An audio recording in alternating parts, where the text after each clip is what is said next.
అపర చాలా చెప్పారు. నిజంగా ఇప్పుడు చెప్తా ఉన్నాను, కాంగ్రెస్ పార్టీ నాయకులు కదా, ఇప్పుడు అధికారంలోకి వచ్చినాం కదా, ఏదైనా చేయగలిగే శక్తి ఉందని అనుకుంటుంది.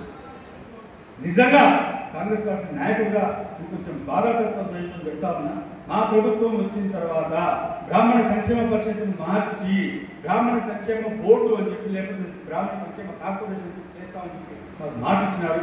అది కార్యరూపం దాడుతుందని చెప్పి ఇంకోటి చూశాం. శ్రీధర్ బాబు దగ్గరికి దాదాపు 100 సార్లు మన బ్రాహ్మణ నాయకులు అందరం చూసుకున్నారు. ఏంటన్నా శ్రీధర్ అన్న, నీకు అంతా తెలుసు కదా, ఆ సూర్యాపేట దగ్గర సూర్యాపేట జిల్లాలో బ్రాహ్మణ ఎంత జరుగుతుందో అందరూ మమ్మల్ని మోహన్ అడుగుతా ఉన్నారు. అసలు మన గవర్నమెంట్ వచ్చిన తర్వాత ఎందుకు బ్రాహ్మణకి గుర్తు ఏర్పడుతుంది? కేసీఆర్ గవర్నమెంట్ లో మంచిగానే ఉందని చెప్పి అందరూ అంటున్నారు కదా, ఇప్పుడు ఎందుకు మనం చేయలేకపోతున్నాం? మీకు ప్రేమ లేకనా, ముఖ్యమంత్రి గారి ప్రేమ లేకనా, లేదా ప్రభుత్వ పాలసీనైనా చెప్పండి మాకు క్లియర్గా. అంటే లేదు 100% మన మీద ఉన్నది. ముఖ్యమంత్రి గారు ఈ సంక్షేమ పరిషత్ అని చెప్తే కొన్ని రకాల ఇబ్బందులు ఉన్నాయి, దాన్ని మార్చి ఈ యొక్క కార్పొరేషన్ సంక్షేమ కార్పొరేషన్ చేస్తే పూర్తి కాలం చేయడం డైరెక్టర్ నియమించి వాళ్ళకే కొన్ని పరిస్థితి చట్టబద్ధత కల్పిస్తే బాగుంటుంది అని చెప్పి ఆలోచన చేద్దాం. ఆ కార్యరూపం ఏ విధంగా ఉండాలని చెప్పి నాకే ఒక చెప్పారు. నేను దాని గురించి ఆలోచన చేస్తా ఉన్నా. అందుకని కొంచెం బిజీ వల్ల కార్యాలయం జరుగుతుంది తప్ప వేరే కాదు. తప్పనిసరిగా బ్రహ్మాండంగా కాంగ్రెస్ గవర్నమెంట్ లో నువ్వు అనుకున్నట్టే బ్రహ్మాండంగా బ్రాహ్మణ సంక్షేమ బోర్డులు కానీ లేకపోతే కార్పొరేషన్ కానీ ఏర్పాటు చేస్తాం. నిధులు కూడా ఇప్పటికిప్పుడుగా ఇప్పిస్తాం. పెండింగ్ ప్రాజెక్టులను కూడా కంప్లీట్ చేద్దామని చెప్తున్నారు. నాతో పాటు పెద్దలు చెప్పినారు. ఆ రోజు ఏమంటే విదేశీ విద్యా పథకం కింద వివేకానంద విదేశీ విద్యా పథకం చాలా మంది పెండింగ్ లో ఉన్నాయి. గత గవర్నమెంట్ ఈ గవర్నమెంట్ కాదు, బ్రాహ్మణ పిల్లలు చదువుకోవడానికి అప్లై చేస్తున్నారు. చాలా మంది పెండింగ్ ఉన్నాయి. ఆ అమౌంట్ రిలీజ్ చేయండి మహాప్రభు, అవి రిలీజ్ చేస్తామని చెప్పినారు.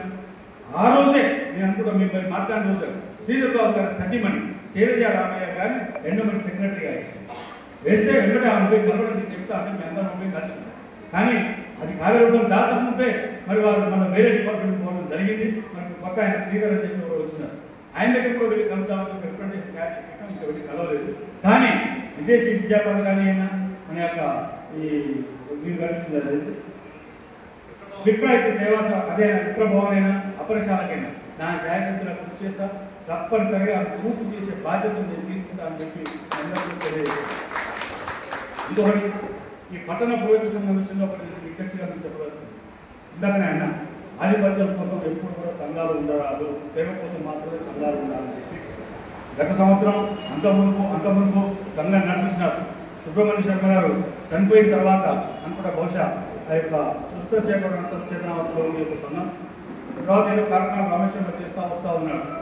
దీంట్లో కొంత కొనుకొచ్చారంటే అభిప్రాయ భేదాలు, దీంట్లో పెద్ద పంచాయతీలు, దీంట్లో పెద్ద ఆఫీసులు పంచాయతీలు, నేను చిన్న అభిప్రాయ భేదాల వల్ల అది కొంచెం ఆగిందని, దాన్ని నేను మీద బాధ్యత తీసుకొని తప్పనిసరిగా అందరిని కూర్చోబెట్టి అందరి అభిప్రాయంతో ఏకాభిప్రాయంతో మళ్ళా పట్టణ పురోగతి సంఘాన్ని పునర్నిర్మిద్దాం. తప్పనిసరిగా వచ్చే సంవత్సరం ఇటువంటి కార్యక్రమాలు పట్టణ పురోగతి సంఘం ఆధ్వర్యంలో తీసుకోమని చెప్పి మేందరూ కూడా హామీ ఇస్తూ, మరి ఇంకా సరే ఇంకేమైనా మీకు ఇబ్బందులు ఉన్నా ఇప్పుడు ఈ మధ్యన ప్రభుత్వం కొన్ని పథకాలు చేపట్టింది. రేషన్ కార్డు అయిపోయింది, ఇందిరమ్మ ఇంటి అయిపోయింది, రకరకాల కార్యక్రమాలు. రాజకీయాలు మీరు ఏ పార్టీలైనా తిరగండి, నేను దానికి ఏం ఇబ్బంది లేదు. ఒకరు బీజేపీ ఉండొచ్చు, కాంగ్రెస్ ఉండొచ్చు, నేను టీఆర్ఎస్ ఉండొచ్చు, సిపిఎం ఉండొచ్చు, ఏ పార్టీ అయినా ఉండండి, నాకేమి ఇబ్బంది లేదు. అతను బ్రాహ్మణ అయితే చాలు, అతనికి ఇబ్బంది ఉంటే చాలు నాకు చెప్పండి. మీరు డైరెక్ట్గా నా దగ్గర రాలేకపోతే ఎవరి ద్వారానే రండి. ఎవరికైనా ఎప్పుడైనా నా ఇంటి తరపులు బాగా తెచ్చే ఉంటాయి. ఎటువంటి పని చేయడానికి కానీ మీకోసం సిద్ధంగా ఉంటానని చెప్పి సందర్భంగా తెలియజేస్తూ, మరొక కోరిక మా పూలిచంద్ర గారు ప్రతి మీటింగ్లో ఫోన్ చేద్దామంటే పూలిచంద్ర నాకు భయం అంటే అర్ధగంట మానేశ్వరం అక్కడ రాజా మన బిల్డింగ్ ఏమన్నా ఎంతవరకు వచ్చింది, ఎక్కడ వచ్చింది, దొంగ అక్కడనే ఉంది అని చెప్పి. నిజంగా నాకు అనిపిస్తుంది ఈ పురోగతి సంఘం అందరూ కలిసి 1000, 2000, 5000, 10,000 ఎవరైతే ఎక్సెస్ తీసుకొని పంచంగా ఆస్కంగా మీరు చేయగలిగారు. కానీ నాకు బిల్డింగ్ పిల్లలు కూడా లేకపోతే అంటే నేను సమయం ఇవ్వలేక ఎవరి పనులు వాళ్ళకుండి ఎవరింట్లో వాళ్ళకుండి కొంచెం బిజీగా ఉంటాం అయిపోయింది. కానీ దానిలో చేయాలని లేకపోవడం కాదు. పూర్తిగా నేను హామీస్తున్న సమాచారంగా తప్పనిసరిగా అది పూర్తి చేద్దాం పూర్తిచంద్ర గారు. కానీ మనందరం కూడా ఏకాభిప్రాయంతో ఉండాలి. నేను పిల్లలు వేసి రేపు వేద్దామంటే కాదు 3 రోజులు సాగేద్దామంటుంది. అది సాధ్యంగా మన చేతిలో ఇవ్వద్దు. ఏమైనా దాతలు ఇస్తామంటే ఎంత ఇస్తారో అంత తీసుకొని మనం కార్యక్రమం చేయగలగాలి. వచ్చేది 100 అయినా మనం ఆలోచన చేసి 10,000 ఆలోచన చేస్తే అది తప్పుడు విధానం. అందుకనే మనం డెవలప్ కాకుండా ఈ విధంగా ఉంటుంది. ఉంది. తప్పనిసరిగా ఒక ఎస్టిమేట్ వేద్దాం. 15 లక్షల్లో 10 లక్షల్లో రేపుల కోసమైనా మొట్టమొదటి 30 వేలు తీసుకొచ్చి ఏర్పాటు మనం చేద్దాం. తర్వాత స్లాబుల మీద స్లాబ్ వేసుకుంటూ వేద్దాం. కానీ నా ఆలోచన ఇది, అది తప్పనిసరిగా పూర్తి చేద్దాం. వచ్చే సంవత్సరం మళ్ళీ పంచాంగీకరణ వరకల్లా ఖచ్చితంగా ఆ రేపు వేద్దామని చెప్పి దానికి మీ అందరూ సహకరించాలని చెప్పి తొందరగా మనం చేస్తూ మరి ఎటువంటి కార్యక్రమాలు ఎప్పుడు ఎక్కడ చేసినా నా తోడ్పాటు మీకు ఉంటుంది. రమేష్ గారు ఫోన్ చేసినారు, డాక్టర్ గారు వెల్లమట్ల రమేష్ గారు, ఇంకా మిత్రులు ఫోన్ చేసినారు. అన్నా మరి రేపు ఈ కార్యక్రమం నువ్వు వస్తున్నావా అని నాకు ఆశ్చర్యం అనిపించింది. వస్తున్నాను నాకు ఇన్విటేషన్ ఇచ్చిండు, చెప్పిండు, వస్తా కదా వస్తుందో రాలో వాళ్ళు పెట్టింది కదా మీటింగ్, వాళ్ళు మీటింగ్ ఆ మాట అనద్దు, నేను తప్పనిసరిగా వస్తున్నా అని చెప్పి మళ్ళీ రమేష్ గారు ఫోన్ చేస్తే నేను చెప్పిన నేను నల్గొండ వెళ్ళేది రమేష్ గారు, వాస్తవానికి మీరు పెట్టింది కాబట్టి ఆ పోస్ట్ చేసుకునైనా సరే తప్పనిసరిగా మనందరం ఐక్యంగా ఉన్నాం, ఒకటే వేరే మీద ఒకటే మాట ఉన్నాం అని చెప్పడం కోసమే ఈరోజు ఈ సమావేశం వచ్చిన, వేరే విధంగా కాదు. మీరు కూడా అదే భావంతో ఉందని చెప్పి తెలియజేస్తూ ఈ నాకు ఇచ్చిన అవకాశం అందరూ కూడా మరొకసారి హృదయపూర్వక నమస్కారం తెలియజేస్తూ చూస్తాను. Thank you.